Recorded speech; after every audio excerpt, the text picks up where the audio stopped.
Am I the a-hole for refusing to help my stepdad financially after my mom passed, even though I'm well off? This is hard to write, but here goes. I, 34 female, lost my mom about a year ago. She had cancer, and watching her go through that was one of the hardest things I've ever dealt with. I loved her more than anything, and I still can't wrap my head around the fact she's gone. The grief has been unreal. Growing up, it was just me and her, until I was 13 when she married my stepdad, Frank. From the start, Frank made it clear he didn't want anything to do with me.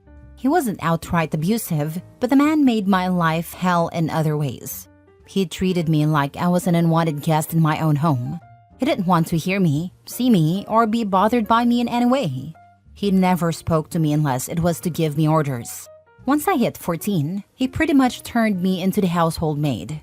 I had to clean everything, do all the cooking, take care of the yard, run errands, you name it. He'd sit in his chair, watch TV, and treat me like his own personal servant. If I didn't do things fast enough for to his liking, he'd criticize me. Say things like, "You're so useless. No wonder your dad left." Yeah, real nice, right? My mom always defended him, saying he worked hard and just tired. I loved her, but I'll never understand why she let him treat me like that. I moved out the second I turned 18 and barely looked back. Over the years, I've had next to no relationship with Frank.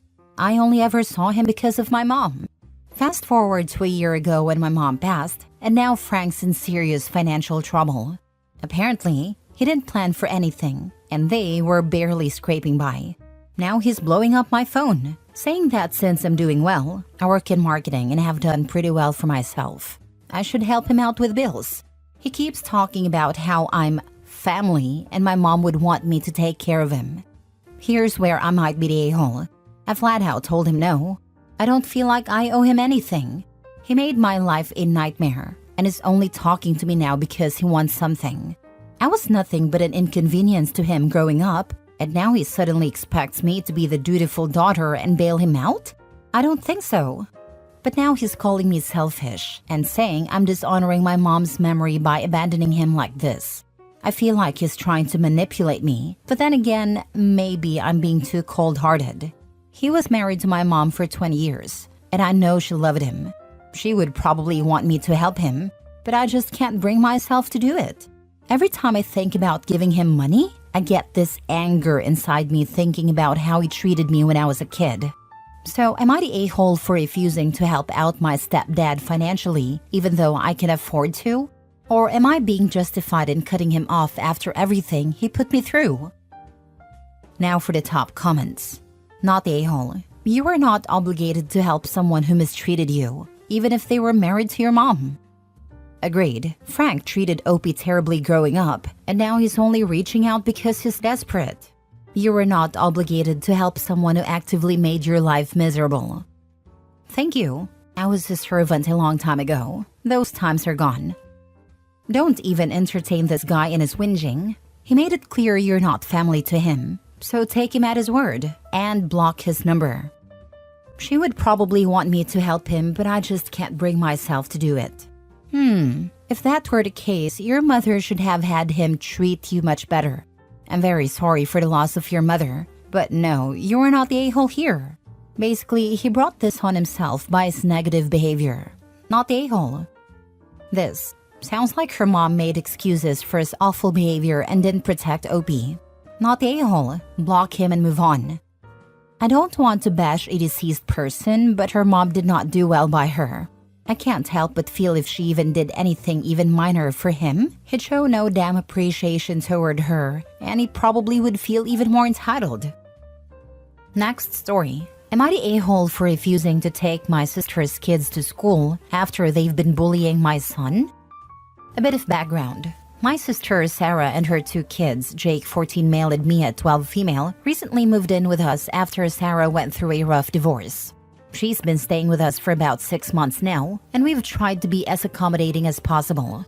My wife Laura and I have 1 son, Ethan 13 male. At first, everything was fine, and the kids got along okay. Over the last few months, however, Jake and Mia have been making Ethan's life miserable. They've been teasing him constantly, calling him names and even going through his things when we're not around. It's been especially bad for Ethan because he's more introverted and quiet. He's come to us multiple times, upset about things they've said or done, and I've tried addressing it with Sarah. Her response has been pretty dismissive. It's just normal sibling stuff. They'll grow out of it. The tipping point came last week when Ethan told me that Jake had taken his school project, something he'd spent days working on, and ruined it by drawing all over it. Ethan was in tears. When I confronted Jake, he laughed it off like it was a joke. Sarah didn't seem to think it was a big deal and said Ethan was being too sensitive. Laura was furious but tried to stay calm. I finally had enough and told Sarah that if she couldn't keep her kids in check, I wasn't going to keep doing favors, like driving them to school every day.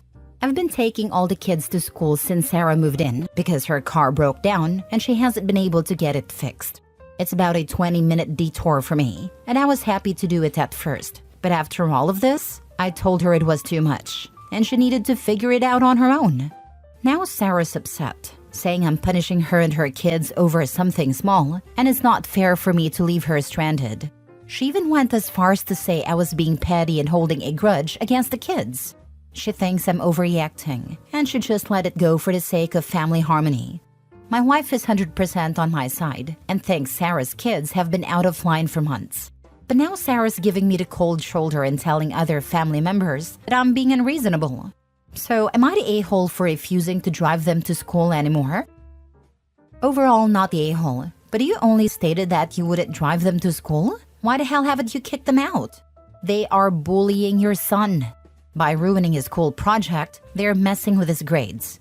What if that project is the difference between a pass and a fail? They are bullying him in his own home. Kick them out. And anyone who tells you you're being horrible and unfair, ask them when are they taking her in then. You're right. I think it is about time someone else takes them on as their burden. I've been doing this for long enough now, and she doesn't even seem as though she's trying hard to fix her situation. Why would she try? She's living, I assume, rent-free or at least reduced? You didn't say whether she's helping out financially at all. If she's not, why would she want to give up a free space to live with someone who is willing to ferry her kids around? Does she pay gas? I would have kicked her out too just to protect my son. This is crazy. OP's son is being bullied at home and OP needs to do something. I kind of want to go OP is the a-hole, but not for refusing to drive the kids to school, but for not kicking out the abusive kids and the sister. I think you're the a-hole because you're imposing a penalty that doesn't do anything and doesn't mean anything. Refusing to drive her kids while they still live in the house is going to amp up hostilities. You need to tell Sarah that she has 1 week to get out. The end. You're right. I'm going to have to clear her out ASAP. Next story. Am I the a-hole for not changing the name chosen for my son because my sister who struggled to have a child wants it for hers? I'm 26 female, due in a couple of weeks with my first baby, a boy. And I already know when he'll be born because I have a C-section scheduled for medical reasons. So this is set in stone. We chose to name him after my husband's dad who died when he was a baby. This was something very important to him and therefore was important to me. This was decided early in my pregnancy but didn't get announced until my baby shower some weeks ago. We only let people know then because some wanted to personalize their gifts to us or add additional gifts with a name. My oldest sister, 36 female, is due late December/early January. This is also her first child after 12 years of infertility and struggling to conceive. Our middle sister, 34 female, was the first to have kids and has 5 now. She's also done having kids. For my oldest sister, watching our middle sister have kids so easily really hurt her. And I know their relationship struggled because my middle sister joked that she would carry a baby for my oldest sister and her husband, and she didn't say it as a joke at first. It was really hurtful to her. So there's some family tension there. I was disgusted by what our middle sister did too. They were always closest since they were only 2 years apart. I was never very close to either because of the bigger age gap. My oldest sister and I grew closer with our pregnancies, and she had told me she had a boy named picked out, but not a girl one yet because they had changed their mind about the girl's name they'd chosen. She asked if she could tell me when they decided on a girl name. I said of course. They found out they were having a boy a few days before my shower, but she decided to wait to tell me the name until after because she didn't want to take the focus off me. But then my son's name was announced, and it was the same name as the one they had chosen.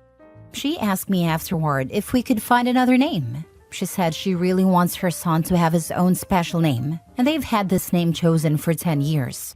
I told her this is my late father-in-law's name and means so much to my husband. She told me she really doesn't want the cousins sharing a name. I said it could be worse. She left in tears and she went quiet for a while. But after a couple of weeks, she asked me again to please consider another name. I let my husband know what was going on, and we worked out something to say together. And then I communicated that we would not change the name. When she pushed, I pointed out my son would be born first, so it wasn't me stealing the name. She made it very clear how hurt she is, and how she feels like both me and our middle sister failed to understand all she's been through and lack compassion for her. I feel awful. Am I the a-hole? Now for the comments. Not the a-hole. Cousins can have the same name. I assume they'll have different middle names and different last names. You can use first name, middle name, or first name, last name to distinguish them if they're together and you need to call to one of them. But realistically, how often will that happen? Or Sally's Ethan and Janny's Ethan if relatives are discussing the cousins. It's not that hard. Yes, different middle names for sure, and different last names. You're not the a-hole. Don't spend another minute worrying about it. Use the name you and your husband love and carefully chose. Info. How is offering to be a surrogate mother hurtful? But not the a-hole. Nobody owns a name, and cousins with the same name just happens. She will have to deal with it. It was a joke. She said it so it sounded serious. Got our oldest sister looking hopeful and then admitted it was a joke and she wouldn't do it. Oh, that is horrible. Yes, she did not sound like she was joking either. Had us all believing her, to then really show how little empathy she had. She was laughing it off too, like it was nothing. Last story. Am I the a-hole for demanding that my niece, or her parents, pay me back for the hundreds of dollars of perfume she stole from me? Note, I'm not involving the police, suing anyone, etc. Please don't try to argue with me about this or convince me why I should. I have a perfume collection that I started when I was a teenager slinging burritos as my first job. I have over 400 bottles at this point. I take great pride in my collection and I use it. I'm also happy to give people decants, samples, of most of my bottles. Let them sample a spray or two, give some bottles as gifts, etc. What I have a huge freaking issue with is my 17-year-old niece coming into my home under the guise of walking my dog, decanting bottles on her own, and selling the samples to her little friends. She thinks that because I have so many bottles, I wouldn't notice some missing or getting massive dents in them. Well, little Miss Entrepreneur failed to realize that her private Instagram wasn't friends only or whatever. And I saw each and every freaking story with each price and sample she had. I tallied everything up and got a pretty good estimate based on cost per ounce. Thankfully, she mostly picked the TikTok famous perfumes and didn't go for the most rare niche perfumes. She did snatch an entire 2.5-ounce bottle of a certain brand though, which runs $300+ at most retailers, as well as full bottles of perfumes you can get at Sephora. Petty or not, I printed out the entire list of what she'd taken, price estimate, and handed it off to my sister, her mom. I said that I expect to be paid back, in full. And of course, her freaking sneaky little butt is never allowed in my home again. My sister got super pissy with me, going on about how my niece is just a kid. Kids make mistakes, etc. I said yes, kids make mistakes, and this is a great way for my niece to learn from hers. Their argument is that now the money she was going to use for a car has to go towards paying me back. I don't care. She is lucky that I have no interest in involving the police, small claims, or any of that. But am I the a-hole? Because she is a teenager. She's just a kid who created a successful business enterprise selling stolen property. Not the a-hole. This is part of what bugs me. If she had come to me and asked me if she could sell a handful of her friends some samples, I might have entertained the idea. I know getting samples for niche perfumes is a hassle. But nope, she screwed herself out of that one. This is a great way to learn. You are so right. This is a character-building core memory if she has consequences, not the a-hole by any measure. Next person might not let her off so easily. She has to learn the lesson now so it sticks. She might get juvie, community service, and Maid to pay, and it won't permanently affect her future. She gets away with this and pulls a similar stunt with someone else in a year or so, and she might end up in jail and with a record. You should be cruel to be kind. Not the a-hole. I can see from the fact that her mom considers a 17-year-old just a kid, as if she were a 5-year-old who stole a cookie before dinner, has caused her to act very entitled. She made a series of decisions to steal from you and profit from it. And she's either just a kid when she's stealing pricey scents, or she's an almost adult saving up for a car. Can't have it both ways on your dime. You'll be teaching her a better lesson than her mom bothered to. This teen is lucky the lesson only involves having to pay back what she stole instead of having charges pressed. OP's being nicer about this than a lot of people would. 17 is way too old to excuse stealing. If she tries this in less than a year with the wrong person, she will end up with a criminal record for the rest of her adult life. Info: since you didn't remove the physical bottles from your property, is it not considered theft? Is that why you won't involve the court or the law? No, she did take several full bottles. But it's not about that. It's about the consequences for other members of my family who have done nothing wrong. Info: what consequences would there be for other family members, and why? Life-altering consequences. I'm not comfortable sharing more than that. The negative outweighs the positive here. That makes zero sense. She stole so she should face consequences. Or are you more concerned with the embarrassment? Or family being embarrassed?